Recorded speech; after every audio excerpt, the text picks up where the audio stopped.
A few seconds away from switching to the redundant sense sequencer. T-minus 27 seconds. We have gone for redundant set sequencer start. T-minus 20 seconds and counting. T-minus 15, 14, 13.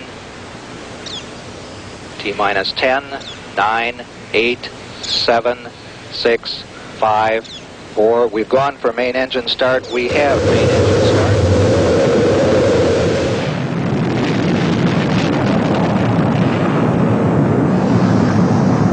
Ladies and gentlemen, rock and roll.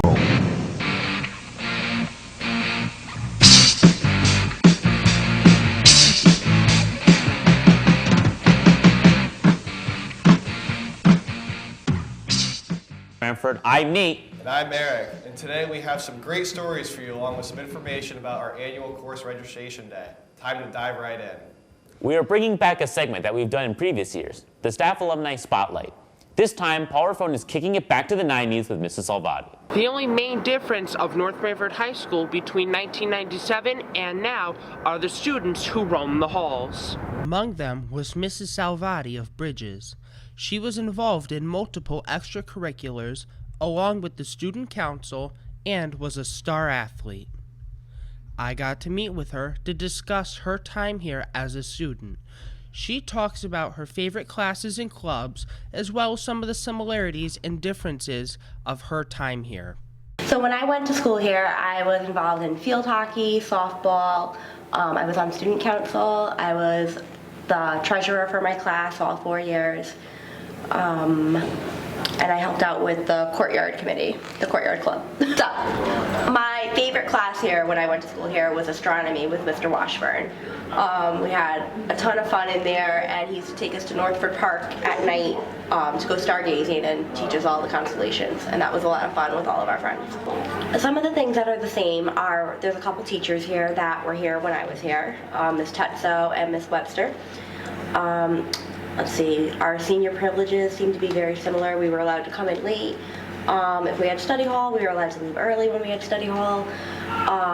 One of the major differences from when I went to school here is the schedule. We had, I think it was a seven classes a day on a rotating schedule. So we started with a different class every day. The classes were much shorter, and we didn't have a flex block. I want to thank Mrs. Salvati for the opportunity of meeting with her. For the T-Bird News, I'm Paul Raffone. As NBHS welcomed in the new year, they welcomed in new staff as well. Here is Carolyn introducing these new faces at NBHS. You may have noticed some new staff members here at NBHS. I was able to learn about who they are and their role this school year. New to the Bridges Department is Miss Zander. Ms. Zander, who was once a lawyer, has now changed her career path to teaching teens here at NBHS and previously at Branford High School. At Branford, I was a special education paraprofessional for several years, and then I did my student teaching there. I worked with resource students, I worked with life skills students, I worked with general education students in pretty much every class. In just her short time here, NBHS has already made a lasting impact on her. She shared with me how her experience has been so far. My experience so far has been great. Students, staff, faculty, everybody's really supportive and welcoming. So far, so good. Lastly, I was able to learn about some of Ms. Zander's goals for her teaching career at NBHS. So I look at high school as preparing students for life in the real world. So my hope is that my students leave my classroom understanding how they learn best, being able to advocate for themselves and their needs, and prepared to go out and do whatever it is they want to do after school, whether that's joining the workforce, a training program, going on to a post-secondary program. Next up is our new school psychologist, Ms. Wallace. I was able to learn about her background in the field and where she has worked previously. I've worked in 3 different states in multiple different school districts. So I started out working in Maine in small elementary schools, and then I moved to Seattle, and I worked in some urban districts out there, a couple of different districts in high school and pre-K, and then I most recently moved back to Connecticut, and I've worked in Norwich Public Schools, which is incredibly urban, and I've worked the high school, which is Norwich Free Academy. Given her past experience at various different schools, I asked Ms. Wallace what drew her to the North Branford community. I was attracted to North Branford for its size. I'm coming from a district that's much larger with multiple elementary schools and middle schools and was an urban area. So I liked the idea of coming to something a little smaller, and I loved the idea of working back in high school. One of my most favorite experiences as a school psychologist was in the high school doing counseling with students. And since I've been here, everybody has been incredibly kind and welcoming. With her new role at the school, Miss Wallace has great plans for the future. I had her elaborate on what she's looking to bring to NBHS. I'm looking forward to being a safe outlet for students to come and talk to, as well as getting to know the students in the Bridges program and looking at how those students are supported. If you see them in the hallway, make sure to say hello and welcome them to NBHS. For T-Bird News, I'm Carolyn Heffernan. The National Honor Society, in conjunction with Animal Allies, Environmental Science, and Global Citizens, is having a winter clothes drive. All clothing can be placed inside the bin in the lobby. Today is the last day for all drop-offs. The clothing will be donated to the Pandemonium Thrift Store in Deep River. All profits made will be used to build an exotic animal shelter. Lights, camera, action was the motto in Miss Dodd's ECE English class last semester. Here is Nate with an interesting story on an even more interesting final project. Miss Dodd's ECE class had an interesting final project this year. Come take a look. This year, seniors in the UConn course, Seminar on Academic Writing and Multimodal Communication, completed an interesting final project. For 30% of their UConn grade, they had to make a documentary about a topic of their choosing that related to wilderness. Throughout the course, the students explored what wilderness is, and they completed different projects in different modes of communication. The seniors had to write a paper, create infographics, make a podcast, and film a documentary. I'm Nate Higgins. And I'm Alex Shadman. And this is an episode of War, Wilderness, and Rampage. Here is Nina on what she learned in the class. After taking the UConn ECE Seminar in Academic Writing class, I could definitely say I learned a lot. I learned how to write in many different modes of communication, which I feel as if is going to be very useful in my future, whether it comes to if I have to write an article, we did a podcast if I need to communicate in that way. Filming a documentary is something I never thought I would do, but as our last project, that was our assignment. In doing this, I could definitely say I learned a lot because I am not a very technological person. I didn't really know how to edit, how to write a script that was, it's basically an essay, but you have to do it in a very less formal way, and that was kind of a struggle for me. So I feel like the skills that I learned from creating a documentary and writing the script will definitely help me in my future. Ms. Dodd said this about the project. I was really impressed just by how different every group's documentary was. Everybody interpreted the project a little bit differently. The seniors explored a wide range of topics in the documentaries, from skiing to Boy Scouts to Christmas advertisements. My group made a documentary about Boy Scouts featuring local senior patrol leader Grant Bogardus. Hello, my name is Grant Bogardus, and I'm the senior patrol leader of Troop 463. On January 18th, we watched our documentaries as a class, enjoying Capri Suns and each other's company. I know I learned a lot this semester. For the T-Bird News, I'm Nate Higgins. This past Tuesday, the forensics class went to the University of New Haven to explore the forensic buildings. As you may know, UNH is one of the top criminal justice programs in the Northeast. They took a tour of the labs, saw classes in action, and had the opportunity to talk with real-world forensic scientists. As some of you may know, the Little Red Schoolhouse needs our help in efforts to renovate. Here is a PSA about how you can contribute to this cause and how the entire district is helping as well. You may remember the North Branford Little Red Schoolhouse by the Edward Smith Library. This treasured piece of our town's history needs our help. The Historical Society is raising funds throughout the district to start renovating this 200-year-old building back to a functioning school where generations of future NB students can visit and learn. NBHS has a plan to help. On February 14th, Valentine's Day, we will collectively dress in all red and give out candy grams, which will be sold the week before. All proceeds will go towards the Little Red Schoolhouse initiative. NHS and Global Citizens will be selling candy grams and cards from February 6th to 10th for only $2. They will be delivered to that special someone or great friend on Valentine's Day. Look out for some fun trivia contests throughout the Interact Club that week as well. Prizes to be won. We look forward to your support.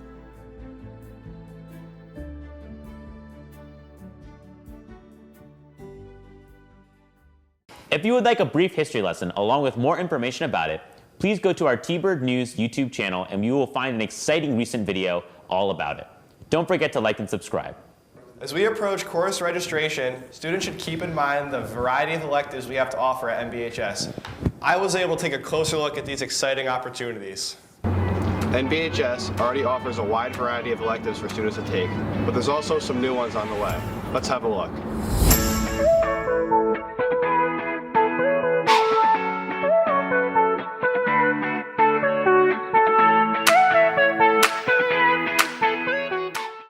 The art department offers several opportunities for students to tap into their artistic side. Courses include painting, drawing, sculpting, ceramics, photography, and a variety of other appealing opportunities for students to explore. For students looking for more information, please reach out to Ms. McGinney and Ms. Kaplan.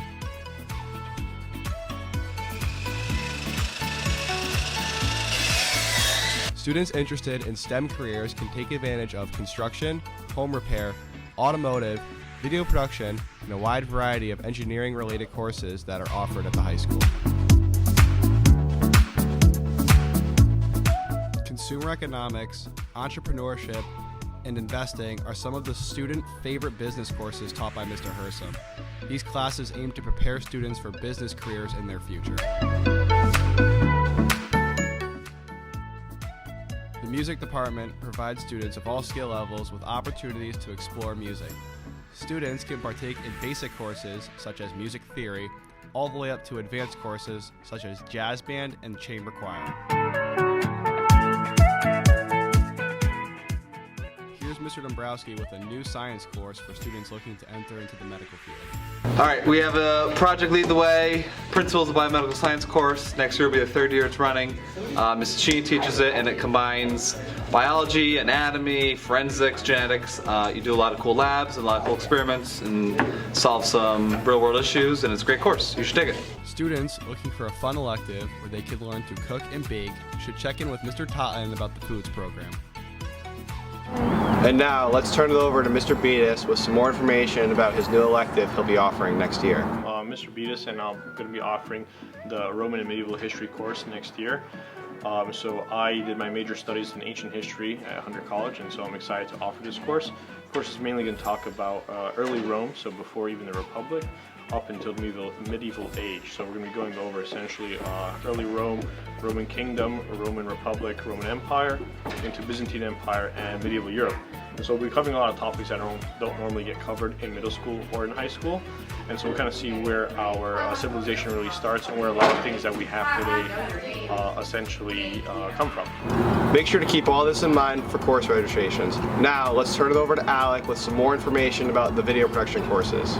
I heard the new video production classes were making some cool stuff. Let's go check it out.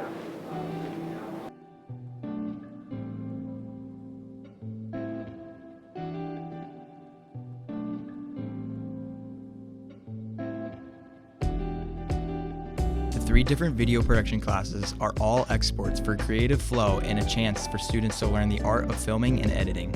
The courses start off at the beginner level where you learn the basics of Final Cut Pro and the functions of a camera like focus, white balance, and how to direct your own project. The next step up is the intermediate classes where the students go around conducting interviews and learning how to use the DSLR cameras, which allow the students to further their filming knowledge. Some projects consist of stop motion, infomercial project, and a quick segment on the T-Bird News. Here's Nico Falcioni on why he took the class. Well, I originally took the class because I needed more STEM credits, but I really like this class because it lets me be creative and it lets me do fun stuff with my friends.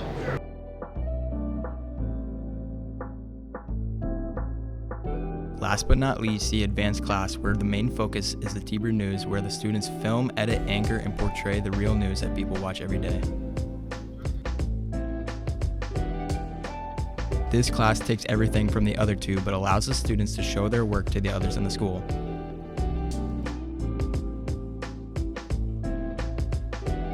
Here's Mr. Delizio on why you should take the classes.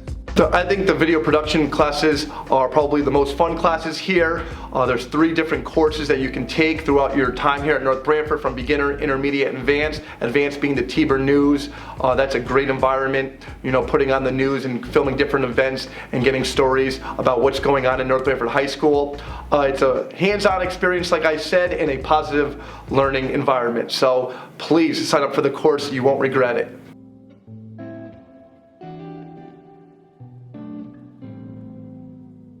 Those are the video production classes. If you'd like to take them, sign up during course registration. For T-Bird News, I'm Alec Johnson. If you look in the main lobby while walking towards the office, you may notice that the TV on the wall lately has been receiving some updates on the regular to keep up with all the news that's going on throughout MBHS. If you have something exciting to share associated with the school, please send any photos or videos to Mr. Delizio along with some information about it. We would love to keep highlighting all of your moments here. Chess has been growing exponentially in popularity. You may have noticed many people at MBHS are playing each other on their phones, while others are taking it to the old-fashioned chessboard. The chess club recently completed a tournament with the winner earning a $100 check. This tournament was taken seriously by all, and the winner was Kyle Sadusky. Yes, there was a cash surprise and prize. This is probably the most important thing, $100 to the chess champion of 2022 spring semester. Mr. Dreyer, the head of the club, was excited to see such a great turnout. Be on the lookout for more tournaments and opportunities down the road. Last month, senior Dominic Paul got a chance that few people ever receive. He headlined at Toad's Place in a Slipknot cover band ironically called Slapnuts.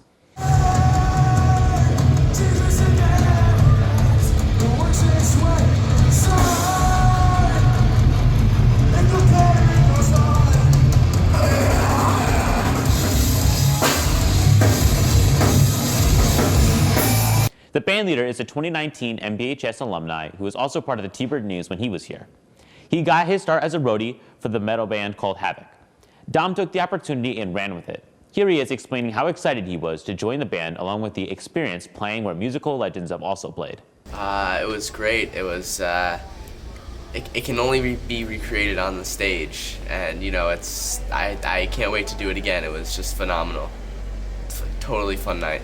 Attention spring athletes, Family ID will be up and running very soon. Be sure all of your physicals are up to date.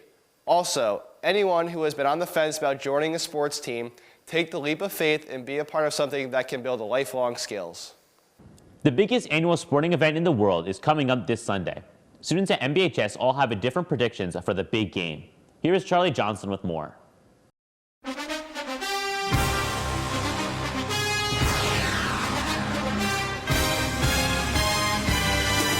This Sunday, the 57th annual Super Bowl will take place between the Kansas City Chiefs and Philadelphia Eagles at 6:30 p.m. in Glendale, Arizona. Even if you are not a big football fan, you will likely watch the Super Bowl halftime show. This year, the halftime performer is a fan favorite by many in Rihanna.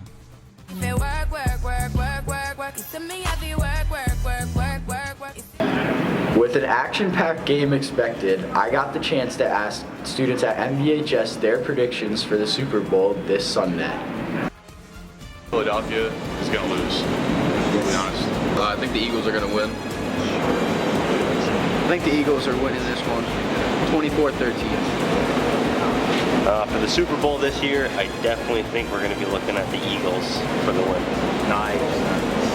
The Eagles will come on top, but you know, don't like them, so I hope they lose by like a lot. Definitely the Kansas City Chiefs. What prediction? For the sake of my sister-in-law, I'm going to say Eagles. Chiefs are 14. No, Chiefs by 8. I haven't really been following it, so I don't really know, but I'll just agree with David. Yes, I guess. Chiefs. Chiefs are going to win. I think the Eagles are going to win. They've been a great team all around. I'm Eagles fan as well. Oh, go Birds. There is overarching support for the Philadelphia Eagles from students and staff members here at NBHS. For T-Bird News, I'm Charlie Johnson, and I hope you have a good Super Bowl Sunday. That's it for T-Bird News. I hope you all have a great weekend. I'm Eric. And I'm Nate.